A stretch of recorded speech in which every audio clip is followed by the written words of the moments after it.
So hello everyone, this is Varsha and welcome back to Mastermind. तो जैसे कि तुमने इस वीडियो के टाइटल में देखा, इन दिस पर्टिकुलर वीडियो हम तुम्हारा ICSE 2024 का official specimen question paper mathematics का डिस्कस करने वाले सॉल्यूशंस। यहाँ पर देखो, सबसे पहले सबसे इंपॉर्टेंट चीज़ कि मैंने तुम्हें पहले भी बोला है कि बहुत लिमिटेड टाइम है तुम्हारे पास, तो तुम्हें क्या करना है, मैथ्स बहुत अच्छे से प्रैक्टिस करना है। बिकॉज मैथ्स एकदम एंड में अगर तुम सोचोगे कि सारा सम्स यहाँ पर तुम प्रैक्टिस कर लोगे तो वो डेफिनेटली पॉसिबल नहीं है। It is time consuming because you have to go through the different types of questions. साथ ही साथ और एक सजेशन है कि जबकि तुम बुक का एक्सरसाइज का क्वेश्चंस प्रैक्टिस कर रहे हो, तो एक्सरसाइज के साथ साथ जो कि तुम्हारा एग्जाम्पल्स रहता है बुक में, वो भी तुम्हें एग्जाम्पल्स को गो थ्रू करना है, बिकॉज वहाँ से भी कुछ क्वेश्चंस आता है। तो देखो, क्वेश्चन 1 में MCQs है और सेक्शन ए में तुम्हें टोटल 15 MCQs मिलेगा जो कि तुम्हें सॉल्व करना है। साथ ही साथ यहाँ पर मैथ्स का जो तुम्हारा पेपर है, टोटल तुम्हें 2.5 आवर्स मिलता है। You get 2.5 hours for mathematics. तो डेफिनेटली तुम्हें अच्छे से टाइम मैनेजमेंट करना है मैथ्स। अगर तुम यहाँ पर प्रॉपर स्पीड मेंटेन नहीं करोगे तो डेफिनेटली बाद में तुम्हें प्रॉब्लम होगा। You will not be able to finish the paper on time. Anyway, so let's start. Section A में सबसे पहला क्वेश्चन है क्वेश्चन 1। तो देखो, क्वेश्चन 1 पहला क्वेश्चन तुम्हारा मैट्रिसेस का है। First question, if A equals to this and B equals to this, which of the following operation is possible, whether it is A minus B, A plus B और A into B और B into A। तो सबसे पहले देखो इसका क्या है, इसका रो और कॉलम क्या है, इसका 1/2 होगा, बिकॉज यहाँ पर 1 रो है 2 कॉलम है, इसका 2 रोज 2 कॉलम्स, सो ये होगा। और यहाँ पर ये दोनों सेम होना चाहिए, तो यहाँ पर तुम्हारा क्या है, A into B is possible, AB। So option number C is correct, that is AB, A into B। Now next is question number 2. If x square plus kx plus 6 equals to x minus 2 into x minus 3 for all values of x, then the value of k is। तो यहाँ पर तुम simply इसको solve कर सकते हो और k का वैल्यू फाइंड आउट कर सकते हो। यहाँ पर क्या है, x square plus kx plus 6 equals to, this will become x square, जबकि तुम मल्टीप्लाई करोगे x square minus 3x minus 2x minus minus is plus, 3 2 6, this is minus. यहाँ पर तुम्हारा प्लस 6 कैंसिल हो जाएगा, एक्स स्क्वायर कैंसिल हो जाएगा। We are left with kx equals to minus into minus is plus, so 5x। Now you can do one more thing, x cancel हो जाएगा, तो you are left with k is equal to -5। So option number A is correct, k equals to -5। So this is the correct answer. Moving ahead to next question. Now this question is from your GST chapter. तो यहाँ पर question देखो, a retailer purchased an item for ₹1500 from a wholesaler and sells it to a customer at 10% profit. The sales are intra state and the rate of GST is 10%। You have to find the amount of GST paid by the customer. तो GST कितना amount था वो तुम्हें निकालना है। Simply you are asked to find out the GST। तो देखो यहाँ पर सबसे पहले कॉस्ट प्राइस फॉर रिटेलर कितना है, CP for retailer it is 1500 rupees, 1500। This is for the retailer, CP for the retailer. उसके बाद बोला है कि he sells it to a customer at 10% profit. So profit percentage में दिया हुआ है, प्रॉफिट का परसेंटेज में दिया हुआ है, इट इज़ प्रॉफिट इज़ 10%। अब देखो यहाँ पर 10% दिया हुआ है, लेकिन अगर तुम इसको अमाउंट में निकालना चाहते हो, ये तुम्हारा परसेंटेज में दिया हुआ है, अगर तुम इसको अमाउंट में निकालना चाहते हो तो तुम क्या कर सकते हो, this will B profit percentage will be profit by CP into 100। तो जब तुम इसको सॉल्व करोगे तो तुम्हारा यहाँ पर P कितना निकल कर आएगा, यहाँ पर नीचे 1500 आएगा, तो यहाँ पर तुम्हारा P 150 रुपीज़ आएगा, 150 रुपीज़। तो ये तुम्हारा रुपीज़ में आ जाएगा प्रॉफिट 150 रुपीज़। उसके बाद तुम्हें यहाँ पर क्या करना है, द अमाउंट ऑफ GST निकालना है। तो GST से पहले तुम्हें यहाँ पर GST किस पर लगेगा, सेलिंग प्राइस पर लगेगा। तो यहाँ पर सेलिंग प्राइस क्या होगा, कॉस्ट प्राइस हमें पता है, सेलिंग प्राइस क्या होगा, this will B cost price plus profit. जब तुम ये दोनों को प्लस कर दोगे तो टोटल सेलिंग प्राइस आ जाएगा। So how much is 1500 plus 150, it is 1650। ये तुम्हारा सेलिंग प्राइस है, this is SP for the retailer. Now इसके ऊपर GST लगेगा 10%। सो 10% ऑफ 1650, जबकि तुम करोगे तो 165 आएगा, रुपीज़ 165 लगेगा। So option D is 165। So option D is the correct answer. Easy था, Now question number 4, if the roots of equation x square minus 6x plus k equals to 0 are real and distinct, then you have to find the value of k. तो सबसे पहले यहाँ पर देखो discriminant d का formula क्या होता है, बी स्क्वायर माइनस 4ac. तो यहाँ पर a क्या है, according to this equation a का वैल्यू है 1, b का वैल्यू है -6, दिस इज -6 एंड c का वैल्यू इज k. अब तुम्हें यहाँ पर वैल्यू सिंपली अप्लाई करना है. तो यहाँ पर बी स्क्वायर b क्या है, b इज़ -6, बी स्क्वायर 36 हो जाएगा. जबकि तुम मल्टीप्लाई करोगे -4, a is 1, c is k. तो यहाँ पर तुम्हारा आएगा 36 minus 4k. So here 4k equals to 36 हो जाएगा. k will be 36 by 4, that is 9, 4 9 जा 36. तो यहाँ पर तुम्हारा k विल बी लेस, तुम्हारा साइन इधर आएगा बिकॉज रियल एंड डिस्टिंक्ट है. सो डिस्क्रिमिनेंट विल बी लेस. तो यहाँ पर तुम्हारा k इज़ लेस देन 9 आएगा. सो यहाँ पर तुम्हारा k इज़ लेस देन 9 कौन से वाले मतलब ऑप्शन में दिया हुआ है, it is option number D. So option number D will be correct for question number 4. Now moving ahead to next question, that is question number 5. Which of the following is or are an arithmetic progression, that means AP. कौन सा AP है तुम्हें ये find out करना है. तो यहाँ पर देखो तुम्हारा सबसे पहले जो फर्स्ट वाला है इसमें तुम्हें कॉमन डिफरेंस तुम निकाल सकते हो. सबसे पहले a is 1 and common difference d will be equal to, यहाँ पर तुम देख सकते हो 4 - 1 इज़ 3. फिर इसका भी चेक कर लो, 9 - 4 इज़ 5. तो यहाँ पर अलग अलग आ रहा है. तो यहाँ पर definitely this is not an AP, 1 नहीं है. फिर तुम इसका चेक कर सकते हो 2 का. इसको जब तुम करोगे तो यहाँ पर तुम्हारा √3 आएगा, यहाँ पर भी तुम्हारा √3 आएगा और यहाँ पर भी तुम्हारा √3 आएगा.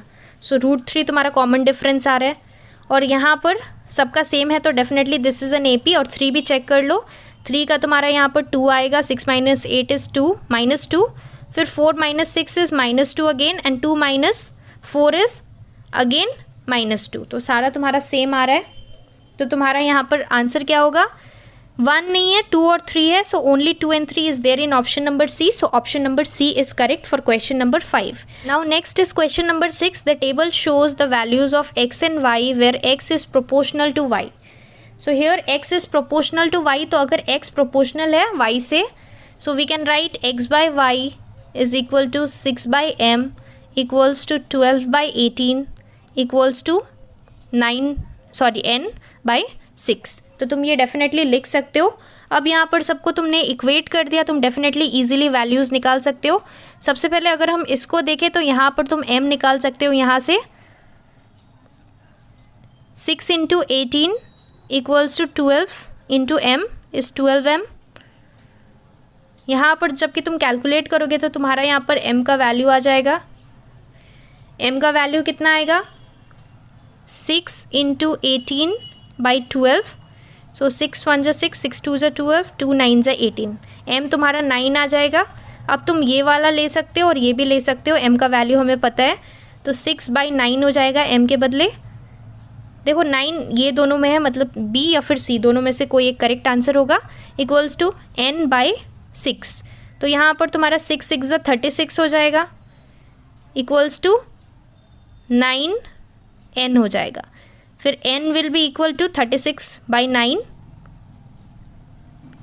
9 4 = 36. सो n तुम्हारा 4 है. Option number C will be correct for question number 6. So C correct है यहाँ पर. Now next question is question number 7. In the given diagram, this is from your similarity. Triangle ABC is similar to triangle PQR and AD by PS is equal to 3 by 8. You have to find the value of AB is to PQ. तो देखो यहाँ पर जबकि तुम्हारा similarity में होता क्या है कि यहाँ पर कॉरेस्पॉन्डिंग साइड्स होता है तो उसका वैल्यू डेफिनेटली तुम यहाँ पर इक्वेट कर सकते हो, सेम होता है सारा. तो देखो इसमें कुछ नहीं करना है, AD और PS का वैल्यू दिया हुआ है, हमें निकालना है AB is to PQ. So AB is to PQ, corresponding side is same होगा. तो यहाँ पर डेफिनेटली 3:8 होगा. 3:8 किस में है, क्वेश्चन नंबर सी में, ऑप्शन नंबर सी में. So option number C is correct for question number 7. So this is very simple, same जो तुम्हारा दिया हुआ है, कॉरेस्पॉन्डिंग साइड है तो सेम ही तुम्हारा वैल्यूज़ आएगा. Now next is question number 8. A right angle triangle shaped piece of hardboard is rotated completely about its hypotenuse as shown in the diagram.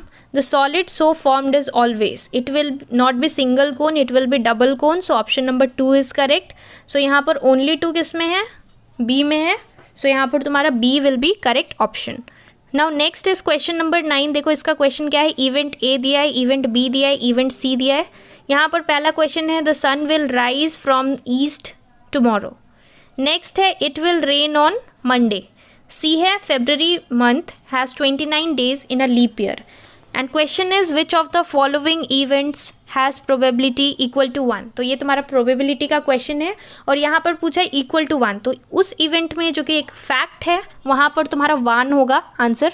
तो यहाँ पर probability of an event is 1 when it is a fact, मतलब कि वो 100% होता है, universal fact, और you can say universal truth. So यहाँ पर the sun will rise from east. Sun always rises from the east only.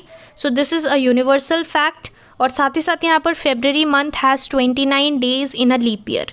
This is also a fact. सो यहाँ पर ये दोनों तुम्हारा जो है इसका 1 आना चाहिए probability. So which of the above events has probability equal to 1. It will not be all events, it will be A and C. So A and C is there in option number D. So option number D is correct. Both events A and C. Now question number 10. The three vertices of a scalene triangle are always equidistant from a fixed point. The point is, it is from circumference of the triangle. So option number C will be correct for question number 10. Moving ahead to next question, that is question number 11. In a circle with radius capital R, the shortest distance between two parallel tangents is equal to. Tangent basically क्या होता है, यहाँ पर तुम्हारा circle है, circle के outside से कोई भी यहाँ पर अगर हम ऐसे लाइन ड्रॉ करेंगे तो ये तुम्हारा tangent हो जाएगा. सो यहाँ पर बोला है टू पैरेलल tangents, तो एक tangent यहाँ पर हम ड्रॉ करेंगे. उसके बाद यहाँ पर बोला है कि in a circle with radius R the shortest distance between two parallel tangent. Shortest distance suppose this is your centre, तो यहाँ से तुम्हारा कितना होगा, this is R radius and this is also R. तो यहाँ पर r प्लस आर 2r हो जाएगा. We have to take it in capital because यहाँ पर क्वेश्चन में कैपिटल में है, कैपिटल है radius. So this will B 2r. So यहाँ पर 2r है ऑप्शन नंबर बी में. So option number B is correct. So we have completed question number 11 also. Moving ahead to question number 12. Now question number 12, this is a question from your height and distance. तो यहाँ पर क्वेश्चन क्या है, an observer at point E which is at a certain distance from the lamp post A B finds the angle of elevation of top of lamp post from position C, D and E as alpha, beta and gamma. It is given that B, C, D and E are along a straight line. So B, C and D are along a straight line.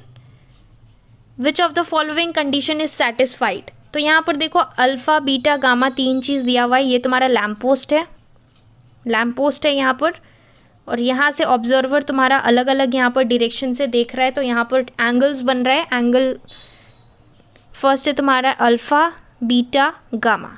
तो इसका यहाँ पर logic क्या है कि ये जो तुम्हारा ऑब्जर्वर देख रहा है यहाँ का एंगल सबसे बड़ा होगा, फिर छोटा होगा, और ये एंगल जैसे ही यहाँ पर लैम्प पोस्ट से हम लोग पीछे जाएंगे उतना उसका जो एंगल है वो कम होता जाएगा. तो यहाँ पर बोला है tan alpha is greater than tan beta. Yes, this is correct because यहाँ पर अल्फ़ा तुम्हारा बड़ा होगा क्योंकि ये क्लोजर है, लैम्प पोस्ट के क्लोजर है, तो इसका बड़ा एंगल होगा. जितना दूर हम यहाँ पर लैम्प पोस्ट से जाएंगे उतना हमारा एंगल रिड्यूस होता जाएगा. तो यहाँ पर फर्स्ट ऑप्शन करेक्ट होगा, tan alpha is greater than tan beta. So option number A is correct. So here option number A will be correct because यहाँ पर अल्फ़ा जो है सबसे बड़ा है, उसके बाद टैन बीटा है, फिर टैन गामा सबसे छोटा एंगल है. सो इसके अकॉर्डिंग तुम्हारा option number A is correct. Now next is question number 13 and this is from your shares and dividends chapter. तो तुम यहाँ पर देख सकते हो सबसे पहला क्वेश्चन है, फर्स्ट है 1, 2 and 3 दिया हुआ है. फर्स्ट वाला है shares of company A paying 12% rupees 100 shares are at rupees 80. 2 क्या है, shares of company B paying 12% rupees 100 shares at 100. And 3 is shares of company C paying 12% rupees 100 shares are at rupees 120. देखो यहाँ पर सबका जो paying के बाद जो दिया हुआ है परसेंटेज सेम है 12%. और 3 कंपनीज है और क्वेश्चन पूछा है shares of which company are at premium. Premium means profit. तो यहाँ पर देखो सबसे पहले यहाँ पर तुम्हारा ये जो चीज़ दिया हुआ है ये तुम्हारा फेस वैल्यू है, और you can also say nominal value. Nominal value है,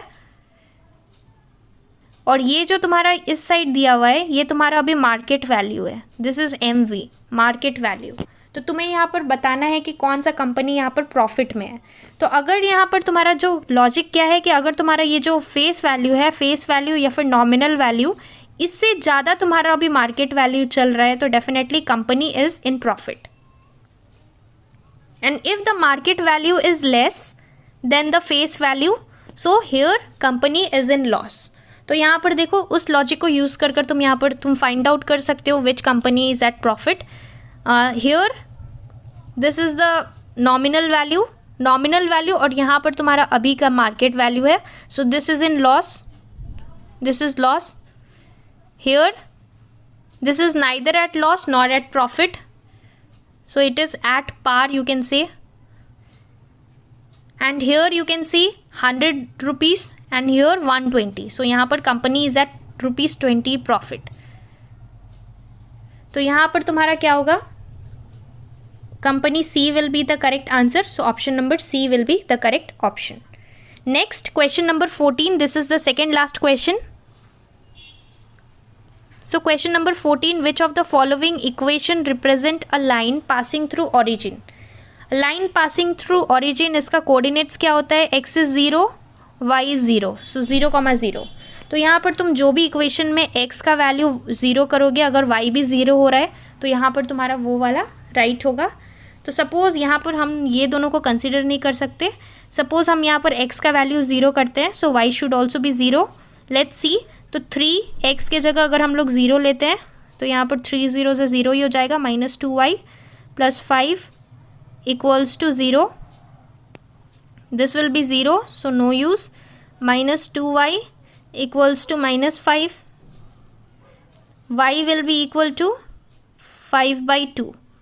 सो यहाँ पर तुम्हारा A ऑप्शन नहीं हो सकता बिकॉज यहाँ पर तुम्हारा y का वैल्यू 0 नहीं आ रहा है, 5/2 आ रहा है। नेक्स्ट यहाँ पर लेट्स चेक B। अगर हम 2 का वैल्यू मतलब x का वैल्यू 0 रख रहे हैं तो यहाँ पर -3y = 0, यहाँ पर तुम्हारा 0 हो जाएगा। Now y will be equal to 0, तो यहाँ पर तुम्हारा y का वैल्यू 0 आ रहा है, सो option number B will be correct, that is 2x - 3y = 0। So question number 14 का करेक्ट ऑप्शन है option number B। Now the last question, this is assertion and reason based question, reasoning वाला question है यहाँ पर, assertion and reason। Question number 15, for the given 25 variables x1 x2 x3 ... till x25, यहाँ पर assertion क्या दिया हुआ है, to find median of the given data the variate needs to be arranged in ascending और डिसेंडिंग ऑर्डर। तो देखो ये तुम्हारा A ट्रू है, assertion ट्रू है। क्यों ट्रू है, क्योंकि यहाँ पर जब भी हम यहाँ पर कैलकुलेट करते हैं तो हमें एक ऑर्डर में अरेंज करना पड़ता है, either it should be in ascending order और it has to be arranged in the descending order, so definitely this is true. उसके बाद रीजन क्या दिया हुआ है, the median is the central most term of the arrange data, so this is also true. Median मतलब क्या होता है, यहाँ पर जो तुम्हारा सेंट्रल मोस्ट टर्म होता है जो अरेंज करते हैं हम लोग, उसका जो सेंटर होता है मतलब सेंट्रल मोस्ट वैल्यू होता है, that is your median, right. तो दोनों यहाँ पर ट्रू है, so both A and R are true which is there in option number C, तो तुम्हारा करेक्ट ऑप्शन होगा option number C। So here we have solved all the MCQs। तुम्हारा जो मैथ्स का जो तुम्हारा MCQs है स्पेसिमेन क्वेश्चन पेपर का, वो हमने सारा सॉल्व किया है। अगर तुम चाहते हो कि सेक्शन A का बाकी सारा जो रिमेनिंग क्वेश्चंस है वो भी मैं सॉल्व करूँ तो डेफिनेटली नेक्स्ट वीडियो में हम लोग डिस्कस करेंगे। और बहुत इंपॉर्टेंट है कि तुम्हें स्पेसिमेन क्वेश्चन पेपर सॉल्व करना है, बिकॉज इसी टाइप का क्वेश्चंस देखो इस बार assertion reasoning type questions, logical questions बहुत सारा इंक्लूड कर दिया गया है जो कि MCQs में तुम्हें पूछा जाएगा। तो डेफिनेटली इंपॉर्टेंट है कि थोड़ा तुम्हें यहाँ पर अच्छे से प्रैक्टिस करना है क्वेश्चंस। और यहाँ पर ये वाला जो क्वेश्चन पेपर है ऑफिशियल स्पेसिमेन क्वेश्चन पेपर, इसको ज़रूर सॉल्व कर लेना। इसके साथ साथ तुम्हारा कुछ भी डाउट है तो तुम लोग मुझे नीचे कमेंट सेक्शन में पूछ सकते हो। So that's all for this video, thank you so much for watching.